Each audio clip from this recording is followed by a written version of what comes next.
آج ہم بات کریں گے ستارہ اور شرف. ستارے کو کون سے برج میں شرف حاصل ہوتا ہے اور اس کی میعاد، اس کی مدت کتنی رہتی ہے. تو یہ برج 12 ہیں، جیسے کہ آپ شکل میں دیکھ رہے ہیں کہ برج 12 ہے. جیسے اس کے پہلے میں نے برج حمل سے شروع ہوتا ہے، اس کو ایریس کہتے ہیں. ایریس تو یہ پہلا گھر ایریس، دوسرا سور. اس طریقے سے ہر برج کو ایک مخصوص برج میں شرف حاصل ہوتا ہے. تو آج ہم بات کریں گے کہ کون سے ستارے کو کون سے برج میں شرف حاصل ہوتا ہے. تو چلو شروع کرتے ہیں. سب سے پہلے قمر کو جو شرف ہوتا ہے برج سور کے 3 ڈگری پر ہوتا ہے، اور ہر برج کے 30 درجے ہوتے ہیں. تو فی الحال یہ جدی میں ہے 26 ڈگری پر. 8 مارچ 2024 کی بات کریں تو شرف قمر ہر مہینے آتا ہے، کیونکہ یہ پورے 12 برج کو ایک مہینے میں پورا قطع کر لیتا ہے. اور اس کی جو مدت رہتی ہے وہ 2 گھنٹے رہتی ہے، ایک سمجھو برج سور پر جب پہنچتا ہے. تو سورج کو جو شرف ہوتا ہے وہ برج حمل کے 19ویں درجے پر ہوتا ہے.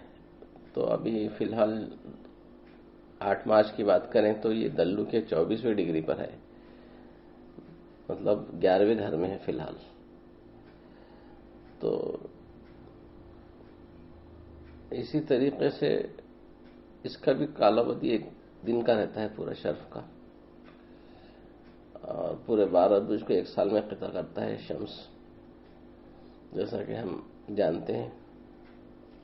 اسی طریقے سے مریخ کو برج جدی کے 28ویں ڈگری پر شرف حاصل ہوتا ہے، اور اس کا بھی پیریڈ تقریباً 24 سے 28 گھنٹے رہتا ہے، اور یہ پورے 1.5 سال میں پورے 12 برج کو قطع کرتا ہے.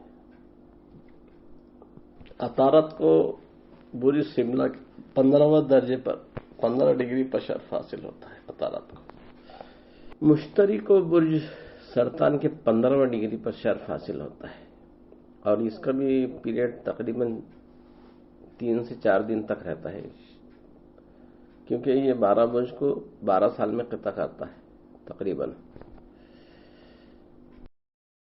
زہرہ جو کہ جمعے کے دن کا حاکم ہے، اس کو برج حوت کے 27 ڈگری پر شرف حاصل ہوتا ہے، اور یہ پورے 12 برجوں کو تقریباً 11 مہینے میں قطع کرتا ہے. تو اس کا بھی پیریڈ تقریباً 12 سے 24 گھنٹے رہتا ہے. اسی طریقے سے زحل جو 12 برج کو 27.5 سال میں قطع کرتا ہے، ایک برج کو صرف 2.5 سال میں قطع کرتا ہے. مطلب پورے 12 برج کو قطع کرنے کو اس کو 27 سال لگ جاتے ہیں. اور یہ تو زحل کو برج میزان کے 21ویں درجے پر شرف حاصل ہوتا ہے، اور اس کا پیریڈ بھی بہت لانگ رہتا ہے، مطلب تقریباً 8 دن کا اس کا پیریڈ رہتا ہے شرف کا، اور یہ بہت 27 سال کے بعد آتا ہے.